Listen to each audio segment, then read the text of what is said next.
Bien, entonces, en la sesión de hoy, recordando que vamos a recordar los aspectos esenciales de lo de pensamiento complejo, que digamos reúne ya todo esto que hemos conocido nosotros en las sesiones anteriores acerca de los tipos de conocimiento, los tipos de pensamiento, y recordemos que todo esto se reúne en un pensamiento que debemos desarrollar tanto como abogados como investigadores desde la epistemología, y que obviamente nos va a permitir ver su aplicación ya en estos procesos de intervención y de estos proyectos ya concretos sobre esas problemáticas que estamos abordando. Entonces, sobre eso, obviamente, basado todo eso, toda esta parte del pensamiento, del conocimiento, todo esto en las corrientes epistemológicas que ustedes pues indagaron, básicamente, que era la actividad que tenían para este fin de semana, y que obviamente pues ya conocimos en detalle al menos las 7 corrientes principales sobre las cuales nos vamos a fundamentar nosotros en la epistemología jurídica, sobre todo para llevar adelante todo esto acercamiento a los fenómenos, a la realidad, a las problemáticas del ámbito jurídico, que es lo que nos compete. Y obviamente recordemos esos aspectos esenciales de cómo indagar si nosotros nos acordamos la problemática, pero ya nos vamos a centrar. Digamos que ustedes ya han tenido la oportunidad, como les decía, como actividad, ya han conformado sus grupos, sus equipos de trabajo, ya espero hayan comenzado a vislumbrar sobre qué problemática, qué tema les interesa conocer, ahondar, intervenir, para ustedes plantear, obviamente desde todos estos procesos de la epistemología jurídica, unas soluciones o unas respuestas a esas necesidades o a esos interrogantes que ustedes han encontrado y que son de su interés en el ámbito jurídico. Entonces, recordemos que básicamente todos estos elementos, todos estos temas que nosotros tenemos que desarrollar desde la epistemología se concentran en ese pensamiento deliberativo y de resolución de problemas que tenemos que desarrollar. Fíjense que recordemos que en el pensamiento deliberativo es ya cuando nosotros vamos tomando esa forma, digamos, esa forma de pensamiento que nos permite reflexionar, comparar, analizar sobre los diferentes pros y contras de esas decisiones, de esas situaciones. Por favor, apagan el micrófono, Ana Carla, gracias. Por favor. Bien, entonces, decía que ese pensamiento deliberativo, que es el que nosotros desarrollamos, tiene que ver con el análisis, esa relación de pros y contra de una situación que nos permite tomar decisiones y optar por diferentes alternativas. A la luz de ese razonamiento, de ese análisis que nosotros hacemos de razones o sin razones, desde los diferentes puntos de vista, desde los diferentes enfoques que nos permiten a nosotros acercarnos a un fenómeno, a una realidad, a una problemática, y a partir de eso nosotros poder desarrollar nuestras propias ideas, poder emitir un juicio o poder tomar una determinada acción, una decisión sobre eso.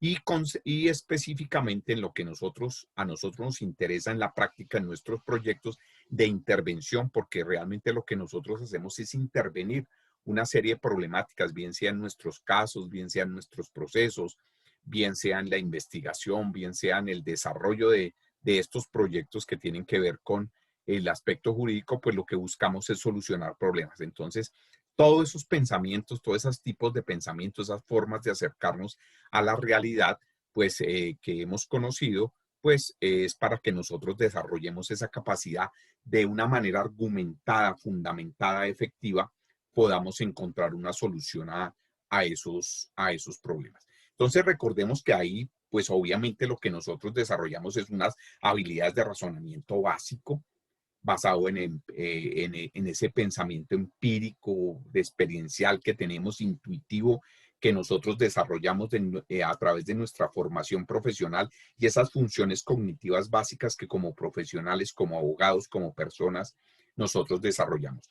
Obviamente, es a través del razonamiento crítico, del análisis, de la reflexión, que nosotros obtenemos esas conclusiones, esas nuevas ideas, esos aspectos innovadores que nos permiten llegar al fondo de las cosas, al conocimiento de esa realidad, de esos fenómenos, de esas problemáticas y poder tomar decisiones. Entonces, ahí cuando nosotros tomamos esas decisiones, nosotros creamos, desarrollamos nuevas formas de pensar, desarrollamos nuevas ideas, buscamos nuevas soluciones, nuevas alternativas de solución, pues ahí lo que estamos desarrollando es el razonamiento creativo. Entonces, fíjese que si nosotros integramos ese razonamiento básico, ese crítico y ese creativo, pues estamos desarrollando nuestro pensamiento deliberativo que nos lleva a ese pensamiento de resolución de problemas. Entonces, como vimos eso, pues obviamente es lo que nos va a orientar y nos sirve para fundamentarnos desde la epistemología en lo que nosotros vamos a abordar en nuestros proyectos de intervención de esta asignatura.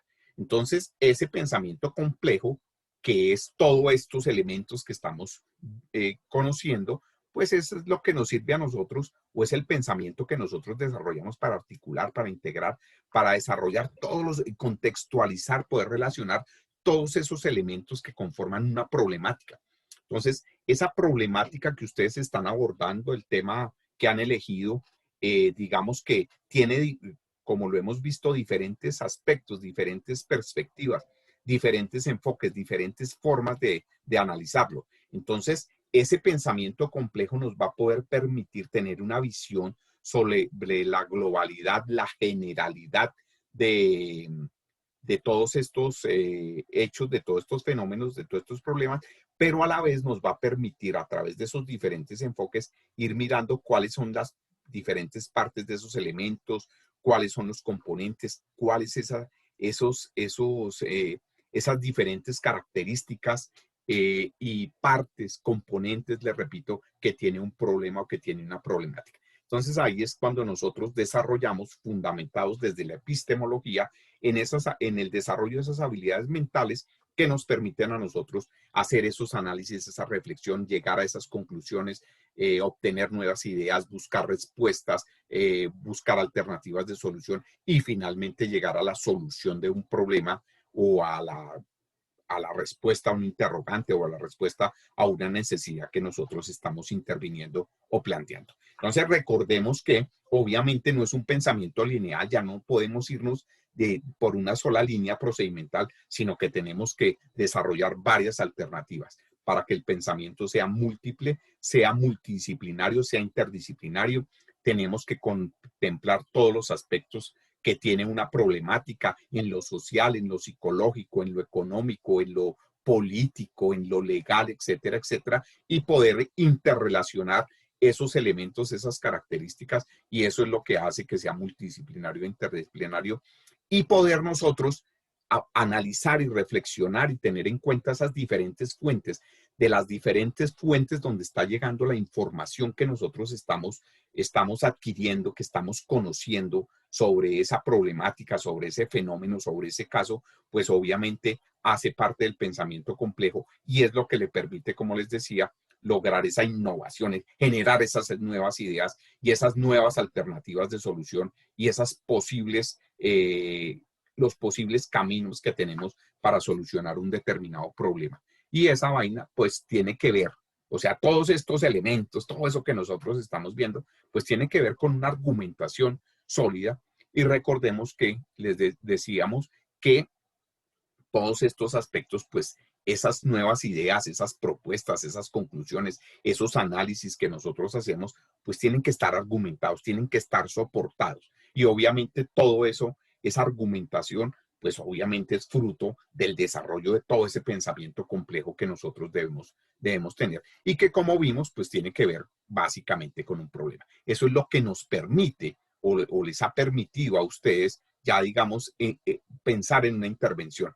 en poder ver cuál es el contexto de esa problemática, esa necesidad, de ese problema particular que ustedes están, que quieren intervenir, al cual le quieren dar solución, sobre el cual quieren trabajar y obviamente para darle una respuesta o una solución. Entonces, fíjense que estamos ya en un proceso lógico, sistemático, metodológico, y lo primero es la identificación de la problemática. Entonces, básicamente la identificación de la problemática es, digamos, que ya ustedes han conformado los grupos, han identificado como en qué área, en qué tema del aspecto jurídico, que hay tantos, pues les interesa trabajar y les gusta. Y eso tiene que ser fundamental, porque uno, para trabajar en estas cosas, en algo que no le llame la atención, que no sea de su gusto, que no quiera, pues es difícil. Entonces ahí es importante que ustedes se pongan de acuerdo como grupos, como equipos de trabajo, básicamente en qué temática, en qué problemática es la que quieren. Y al identificarla, pues obviamente, pues ya pueden hacer un diagnóstico, qué características tiene, qué condiciones se dan, cuáles son los elementos que la componen, qué ventaja le ven ustedes a eso, qué fortaleza. O sea, hacen un diagnóstico, un análisis global. Recuerden que eso hace parte del pensamiento complejo, esa globalidad de poder análisis y poder identificar, hacer un diagnóstico sobre esa problemática que los va a llevar a identificar claramente un problema particular. Recordemos que al analizar una problemática, nosotros podemos encontrar que dentro de esa problemática, dentro de ese contexto que ustedes tienen, pues hay diferentes problemas. Entonces, de manera práctica, pues nos enfocamos en un problema que sea del interés, que nos llame la atención y que nosotros veamos que ahí podemos encontrar solución o podemos aportar con nuestra intervención en esos elementos. Y a partir de ahí, pues ya comenzamos a desarrollar pues esa intervención, que son todos los elementos que nosotros vamos a ver en adelante sobre estos aspectos. Y recordemos que todo eso tiene que ver con los primeros pasos que nosotros tenemos que dar. Entonces ya ustedes deben estar identificando en este momento los grupos, ya tener una idea clara de la problemática que quieren desarrollar. Miren, nosotros queremos trabajar, intervenir esta problemática. Ya ir identificando, ir focalizando mejor ese problema particular, ese problema específico en que quieren enfocarse. Y obviamente pensar en que es un problema al cual ustedes pueden plantear unas soluciones, unas alternativas de solución, o pueden darle respuesta con su intervención. O sea, que ustedes vean que sí es viable, que es un problema en el cual ustedes pueden trabajar y al cual se le pueden plantear unas soluciones, y ustedes pueden, como abogados, plantear esas alternativas de solución, y ahí pues tienen que echar mano a toda la parte creativa, priorizar el problema, o sea, ya focalizar, de decirle, bueno, de toda esta problemática vamos a darle prioridad a este tema, a este problema en particular, y a partir de ahí, ya cuando lo tienen identificado, comenzar a ver cuáles son las causas de ese problema. Eso hace parte del diagnóstico que estábamos hablando. Y bueno, ¿y qué consecuencias trae? ¿Qué es lo que está pasando? O sea, a raíz de ese problema, ¿qué es lo que está sucediendo? ¿Cuáles son las consecuencias? ¿Y cómo se relacionan esas consecuencias con esas causas que yo estoy observando, que estoy analizando? Y ahí pensar en perspectiva, recordemos, a futuro, en cuáles consideran ustedes pueden ser los escenarios de solución. ¿Cuál es el ideal? O sea, lo que a ustedes les gustaría que fuera la solución a ese problema. Realmente, dentro de las alternativas que ven, cuál es la más probable solución, y obviamente real, pues hay que mirar también, eso lo vamos a ir mirando en el trayecto de la materia, pues realmente cuál es la posible, o sea, realmente cuál es la solución real que se le puede dar. Porque una cosa es el deber ser, lo que nosotros queremos y aspiramos, y otra cosa es realmente lo que es, o sea, lo que podemos realmente realizar y va a estar a nuestro alcance. Entonces, para eso, pues obviamente todos los elementos, pues nos los proporcionan. Fíjense que todos estos elementos ya en la práctica tienen un fundamento detrás, y el fundamento tiene que ver con esos tipos de pensamiento que nosotros desarrollamos como personas, como profesionales, como abogados, y tienen que ver las diferentes formas en que nosotros nos podemos acercar a conocer de un fenómeno, a conocer de una problemática, de una realidad. Y como lo vieron, pues eso tiene que ver con las corrientes epistemológicas, que era básicamente el resumen. Entonces, en términos generales, fíjense que nosotros nos podemos acercar a un problema es experimentándolo. Recuerden que eso es, o sea, desarrollar ese empirismo, esas condiciones empíricas que nosotros tenemos. Entonces, ahí la fuente de ese conocimiento es la experiencia. O sea, nosotros experimentamos, tenemos conocimiento, nos acercamos a esa problemática, a ese fenómeno. O sea, la experiencia es la que nos da eso, dice el empirismo. Y entonces, a partir de eso, pues la única forma de, dicen los empiristas, de conocer algo, de poder tener algo es a través de la experiencia y a partir de esa experiencia es que nosotros desarrollamos nuestras ideas. Podemos desarrollar ideas simples, dice el empirismo, o sea, digamos, una idea simple, ya vamos a ver unas ideas acerca de esa problemática sin nuevos elementos de conocimiento, o podemos ir integrando diferentes ideas, ir sumando ideas, propuestas, alternativas, diferentes enfoques, diferentes de puntos de vista sobre el fenómeno, sobre la problemática, y entonces vamos desarrollando ideas más complejas. Entonces, básicamente ese es el proceso de conocimiento de las cosas que propone el empirismo. Y obviamente nosotros podemos tener, dicen los empiristas, experiencias de tipo interno, o sea, las experiencias que nosotros percibimos a través de nuestros sentidos, o básicamente nosotros podemos decir que es a través de lo que vemos, de lo que tocamos, de lo que escuchamos, o sea, a través de los sentidos que nosotros obtenemos esa experiencia. Pero también hay una experiencia interna. O sea, ya cuando nosotros llevamos esas ideas, eso que estamos viendo, oyendo, eso que estamos percibiendo con los sentidos, ya lo llevamos a nuestra estructura cognitiva y comenzamos a pensar, a reflexionar sobre eso, pues ya estamos teniendo una experiencia interna. Entonces, fíjense que la experiencia interna tiene que ver con las sensaciones, mientras que la experiencia interna, según los empiristas, pues tiene que ver con la reflexión que hacemos sobre esas experiencias que estamos teniendo. Entonces, ahí ustedes conocieron, hay unos teóricos como John Locke, David Hume, George Berkeley, que fueron, digamos, como los teóricos que desarrollaron este tema del empirismo, especialmente aplicado a las ciencias sociales.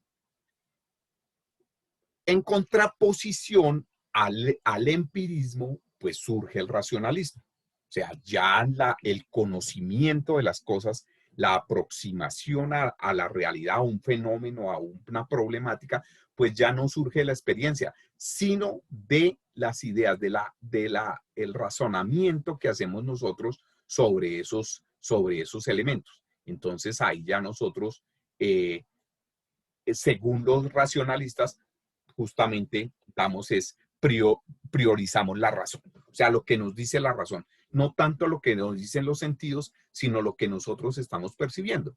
Porque los racionalistas dicen que los sentidos pueden engañarlo a uno, que uno puede tener sensaciones distorsionadas de la realidad. Entonces, la razón es la única fuente del conocimiento. Entonces, y que ese conocimiento, pues ese es necesario para el ser humano y es el que universalmente debe ser válido sobre las cosas. Entonces, fíjense que para los racionalistas, todo lo que es verdad, la verdad, se fundamenta en el pensamiento. No en la experiencia y en las sensaciones, como los empiristas, sino en el pensamiento, en las ideas. O sea, nada de supuesto. Todo se tiene que demostrar, todo se tiene que argumentar racionalmente a través de exposiciones de ideas, etcétera, etcétera. Y entonces, fíjense que ahí dicen que los racionalistas proponen que todo el conocimiento es innato en el hombre, o sea, las ideas que surgen de nosotros mismos. Y ahí, pues, obviamente tenemos unos teóricos que han desarrollado esta teoría del racionalismo, como René Descartes, como Baruch Spinoza, como Gottfried Leibniz, etcétera, etcétera. Entonces, digamos que, fíjense que son dos posiciones contrapuestas. El racionalismo se contrapone al empirismo. Uno basado en la experiencia, el otro basado en la razón.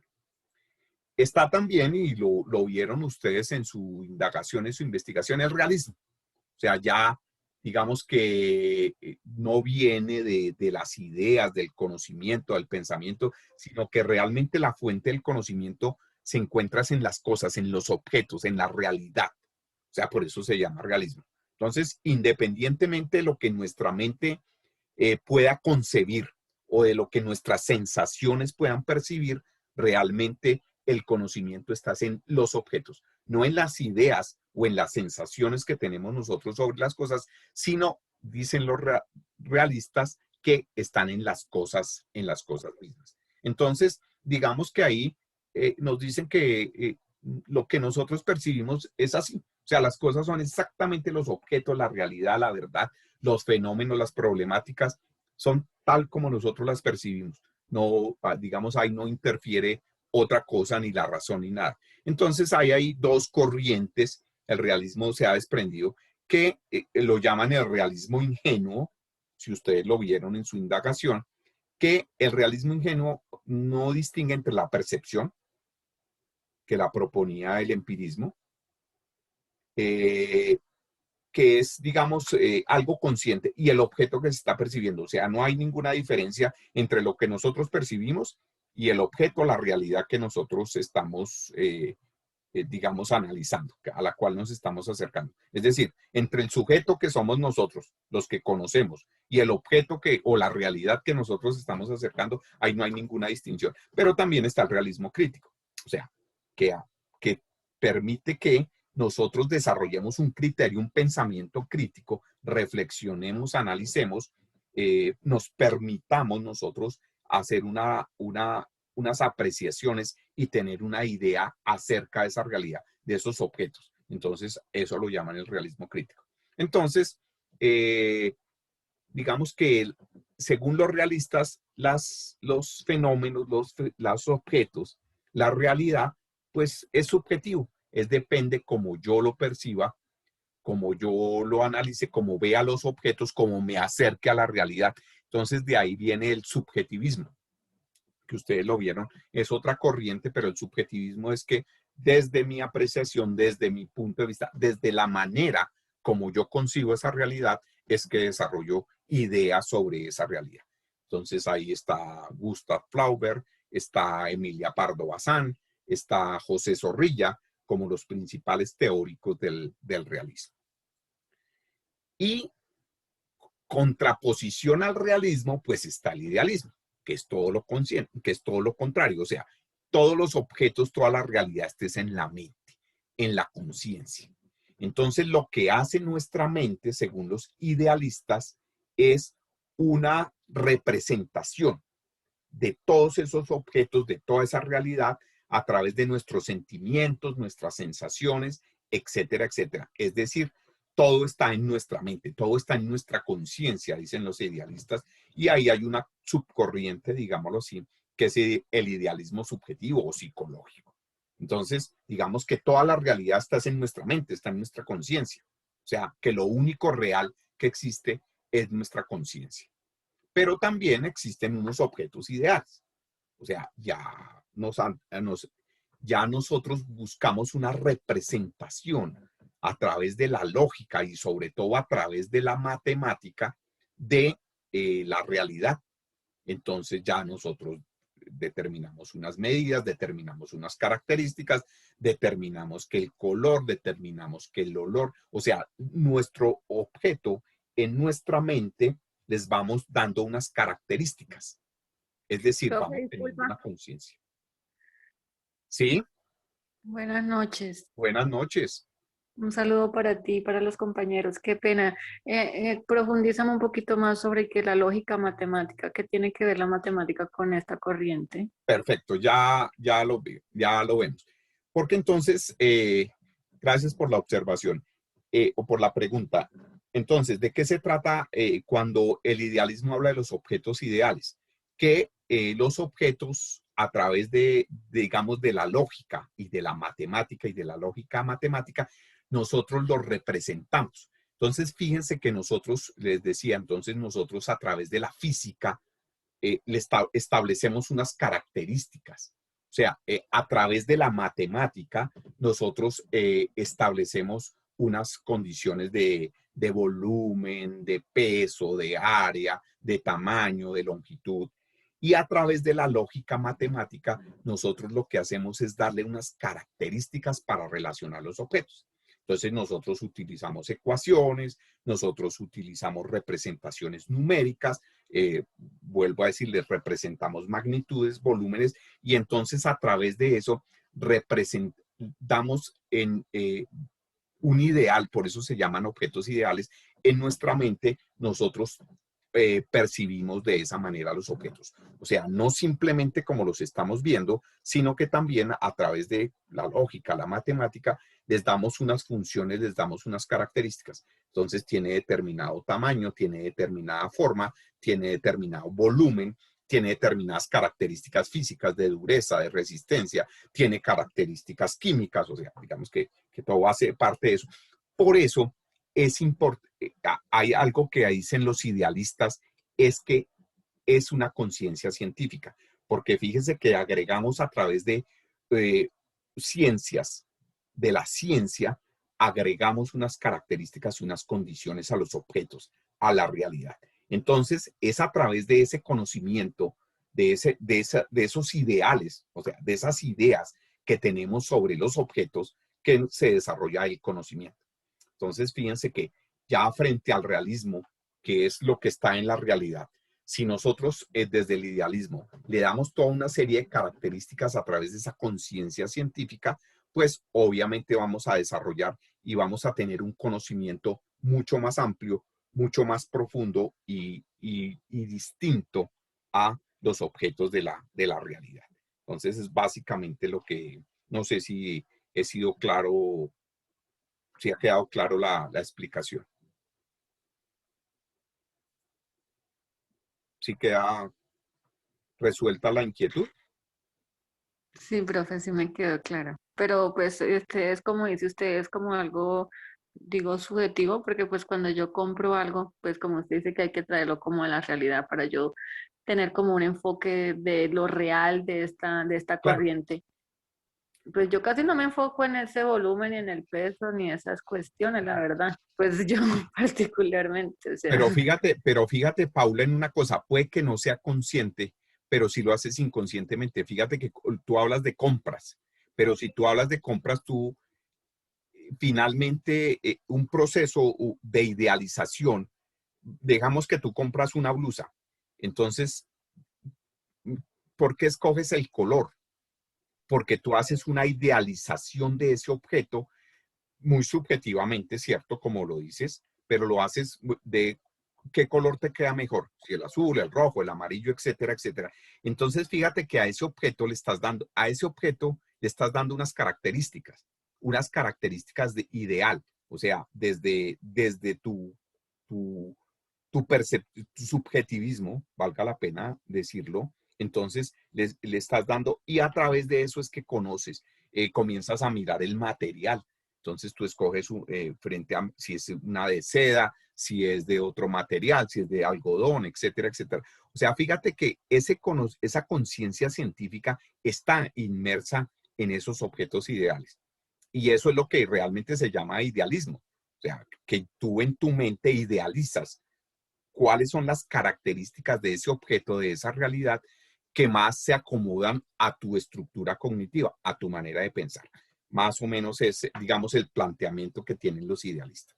¿Listo? Ah, sí, ahora sí, ahora sí. Ok, vale. Muchas gracias, Paula, por tu intervención. Bien, y también tenemos el dogmatismo. Ya el dogmatismo es una cosa mucho más estricta, mucho más fundamentada. Entonces, aquellos teóricos del dogmatismo dicen que el conocimiento es simplemente posible. O sea, el conocimiento llega por unas determinadas normas, por unas determinadas leyes que hay en la naturaleza o que inclusive, digamos ya si nosotros nos vamos por el aspecto religioso, las ideas, el conocimiento llegan por inspiración divina y eso es lo que hace el dogma. Por eso se llama el dogma. O sea, no hay manera de que el ser humano, de que las personas conozcamos la realidad porque no hay forma, pues ese contacto entre nosotros y la realidad, pues ya está dado por unas leyes naturales, unas leyes divinas, etcétera, dependiendo del dogma que se esté fundamentando, y es a través de ese contacto que se tiene el conocimiento basado en esas leyes. Entonces, desde el punto de vista epistemológico, o sea, del conocimiento, entonces el conocimiento se da por aspiración, de una verdad objetiva. Entonces, de acuerdo con los dogmas, por eso le repito, vamos a irnos por el lado religioso. Si nosotros nos vamos por el cristianismo, hay unas aspiraciones del cristianismo de la verdad, de la realidad, de cómo son las cosas. Si nosotros miramos el islamismo, ellos tienen otra perspectiva. O sea, son diferentes posibilidades de conocer la realidad y de vivir la vida. Entonces, porque ya están predestinados, ya existe un dogma. Entonces fíjense que la religión habla de cualquiera que sea, habla de un fundamento que es el dogma de fe.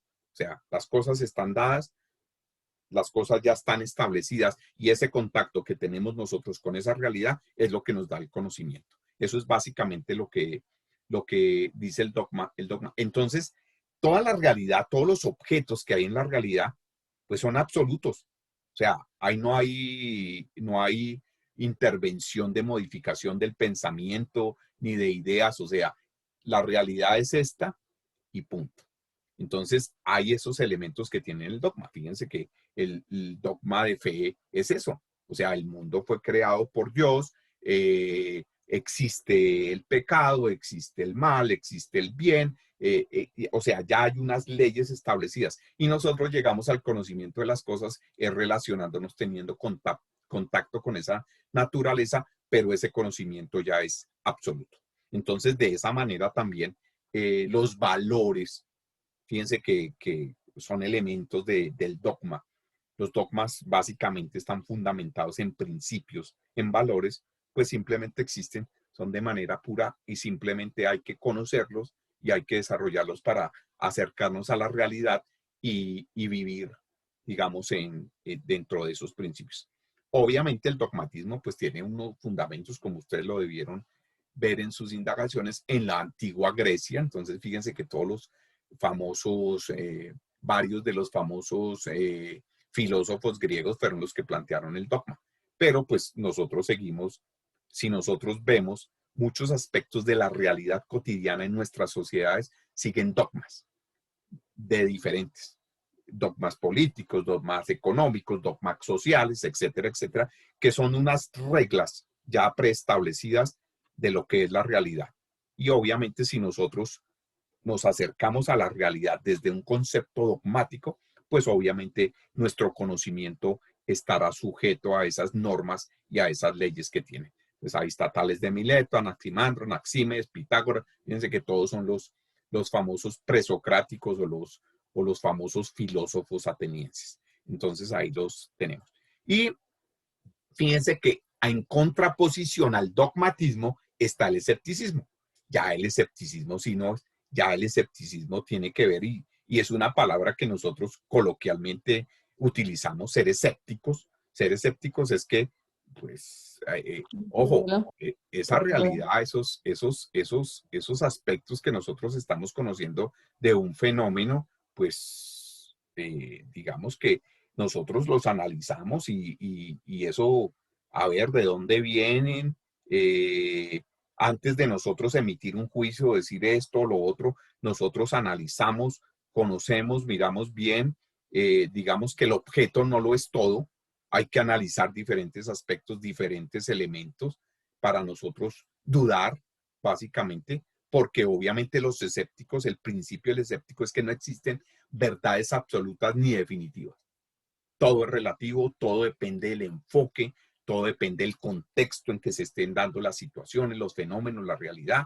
Depende del enfoque que nosotros estamos tomando, depende de aspectos que tienen que ver con nosotros como sujetos de conocimiento y como el objeto, la realidad que nosotros estamos conociendo. Nosotros tenemos nuestras propias características, nuestras propias ideas, la realidad, los objetos tienen sus propias características, sus propias razones. Entonces no existe nada absoluto.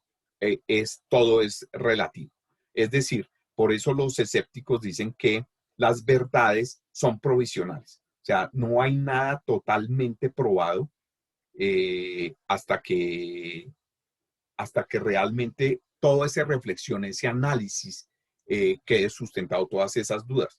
Fíjense que algo escéptico es que eh, una condición básica del derecho, y es que toda persona es inocente hasta que se pruebe lo contrario. Eso es un principio escéptico, o sea, es provisional. O sea, la persona es inocente, es provisional, hasta que el conocimiento de la realidad, desde nuestra mirada, desde nuestra perspectiva, desde nuestro enfoque, de los elementos que nos proporciona esa realidad, de las condiciones, las características, el contexto que se está dado, nos demuestre que la persona es culpable. Entonces, fíjense que un principio básico, elemental del derecho, es un principio fundamentado en esta corriente epistemológica del escepticismo.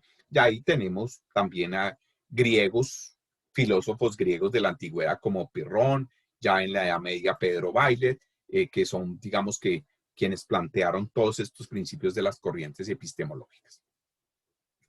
Y ya Profe, qué pena, llegamos ¿lo a... puedes devolver un momentico, por favor? Claro que sí, con gusto. Gracias. Bien. Recuerden, muchachos, que esta presentación y la grabación de la clase se las dejo las encuentran en su aula. ¿Listo? Bien. ¿Listo? Sí, señor. Vale, listo. Ok, gracias. Entonces, les decía, ahora una corriente mucho más moderna es el criticismo. Ya nosotros sabemos a qué se refiere el criticismo. No se refiere a la crítica, se refiere a que nosotros desarrollamos a través de nuestra reflexión, de nuestro pensamiento, de la forma como, de nuestra manera de pensar, de la forma como nos acercamos a la realidad de las cosas, desarrollamos un criterio. Y sobre ese criterio nosotros desarrollamos ideas, propuestas, proposiciones, posiciones frente a la realidad. Entonces, básicamente eso es lo que dice el criticismo. Y todo eso es fruto de la reflexión, del análisis, de la reflexión crítica, de la reflexión filosófica. Entonces, eso es una condición esencial del criticismo, ya que obviamente, digamos que el pensamiento, el conocimiento humano, pues tiene que estar pendiente, todas las cosas son revisables, todas las cosas son críticas, está sujeto a un examen crítico de la razón, o sea, tiene algunos elementos del racionalismo, el criticismo toma algunos elementos, pero dice que obviamente hay que reflexionar, hay que desarrollar esa condición que debe ser del ser humano y es desarrollar un criterio acerca de toda la realidad, acerca de las cosas. Es decir, la crítica, por eso se dice que es una facultad cognitiva, o sea, de conocimiento del hombre. Y a través de eso, pues, nosotros podemos realizar investigaciones, ahondar. Por eso es que existen sobre un mismo tema diferentes investigaciones.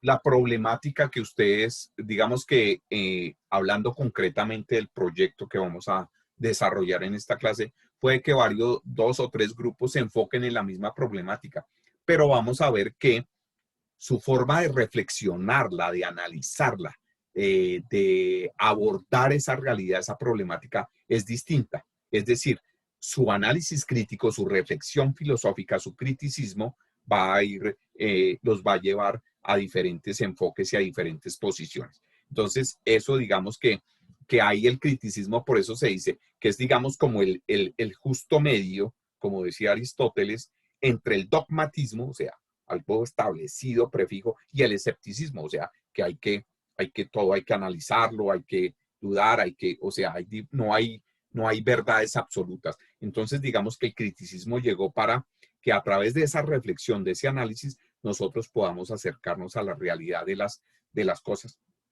Por eso se dice que el criticismo es una postura. Y hablando del justo medio, pues obviamente quien habló del justo medio de las cosas fue Aristóteles, y obviamente ya en el siglo XVIII, XIX, pues Emmanuel Kant que ustedes saben son dos pilares fundamentales en la filosofía general y en la filosofía jurídica a través de todos sus escritos. Entonces, ellos fueron los, digamos que los fundadores de esta corriente del criticismo.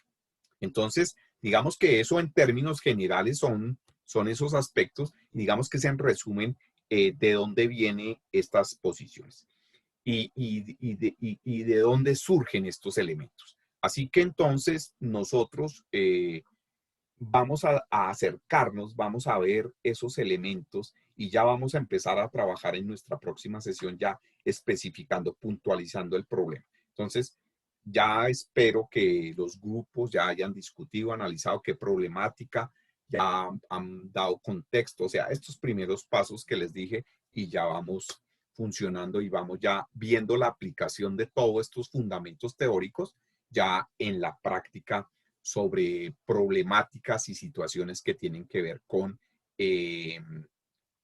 la parte jurídica y la problemática jurídica o los aspectos que ustedes quieran conocer. Sí, Paula, veo tu mano levantada, señora. Profe, es que te mandé un mensaje. ¿Será que me puedes hacer el favor de Déjame contestar? mirarlo, ya lo miro. Sí, no, no te preocupes, tranquila, ya terminamos. Ya sabes que ahí en el aula está la presentación y no hay actividad. Recordemos a propósito y para todos que está abierto el foro virtual. Así que para que participen, estén activamente, recuerden los elementos que tienen en las condiciones que tienen para el aula y listo. No hay problema, Paula. Listo. Cuídate. Listo, profe, gracias. Buenas noches. Gabriela. Hola, profe, buenas noches. Hola, hija, ¿cómo estás? Bien, gracias, profe. Una pregunta, es que nuestro grupo es de 6, ¿somos muchos? No, muchachos, mucho. Muchos, Sí. Ay, muchos. sí, profe, Máximo 4. no, profe, Máximo. porque es que los compañeros, había muchos compañeros que no tenían grupo, profe. O sea, eso fue No, una por cosa. eso. Y entonces, mire, ahí la recomendación, o sea, digamos que lo pueden, bueno, voy a mirarlo porque es que si máximo son 4, pues y si son 6, pues hagan 2 grupos de 3. Pues es la lógica. Sí, yo no tengo grupo, por ejemplo, compañeros. Si él no tiene Entonces Yo grupo, tampoco. pueden ¿qué pasa desmembrar un que no? grupo y ¿Qué me pasó, meten ahí. muchachos, con Nicole? Si Nicole es pila y trabajadora, ¿por qué no la reciben en un grupo? Por eso, entonces hablemos de grupo y lo desmembramos. Yo tampoco tengo grupo, compañeras. Les recomiendo si hay otro Mire, Está disponible. hay Paula, Milena y Nicole, van 2 que no tienen grupo. Profe, yo tampoco tengo grupo. Y ahí está la tercera, vea Jessica, ahí hay un grupo de 3. Yo tampoco tengo grupo, ¿alguien necesita? Cristian, vea, ahí tienen un grupo de 4, vea, los 4 que acabaron de mencionar que no tienen grupo, ¿por qué no hacen Chicos, un si grupo, quieren, los muchachos? 4 que no tenemos grupo, pues hago un grupo en WhatsApp y nos unimos a ese link, ¿sí? Entonces, a ver, Listo, repitamos. compañera. Jessica Listo, Camargo, compañera, ya lo envío. Sí, profe. Jessica Camargo, Paula Milena León, Cristian Parra, ¿y quién más? Yo tampoco. Nicole Mora. Y Nicole, listo, ahí están 4 en un grupo. Muy bien.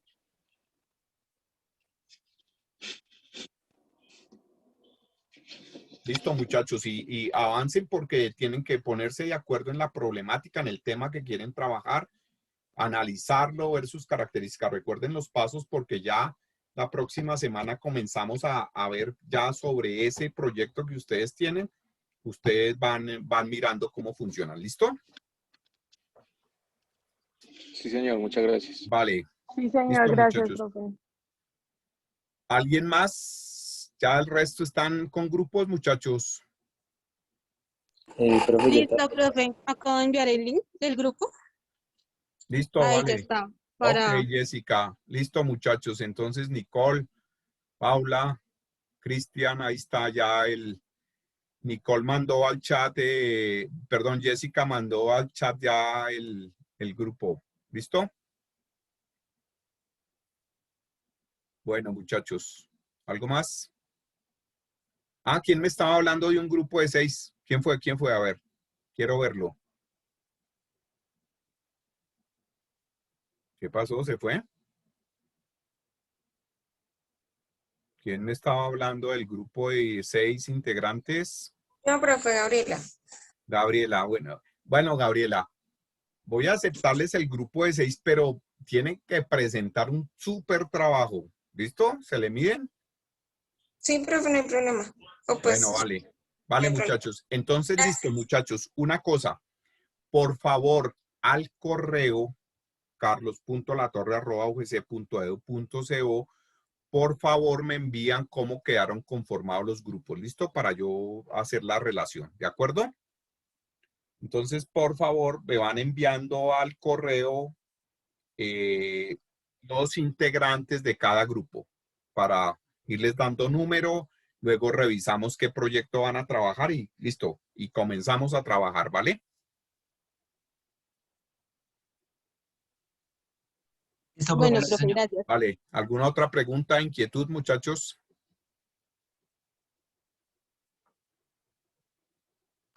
No, profe, gracias. Muy buena exposición. Ok, muchachos. Muchas gracias, Nicole. Vale, muchachos. Entonces, quedan con esa actividad. No recuerden participar en el foro activamente. Eso, la participación y la argumentación son las claves de la calificación del foro. Así que ánimo y adelante. ¿Listo? Muchas gracias, profe.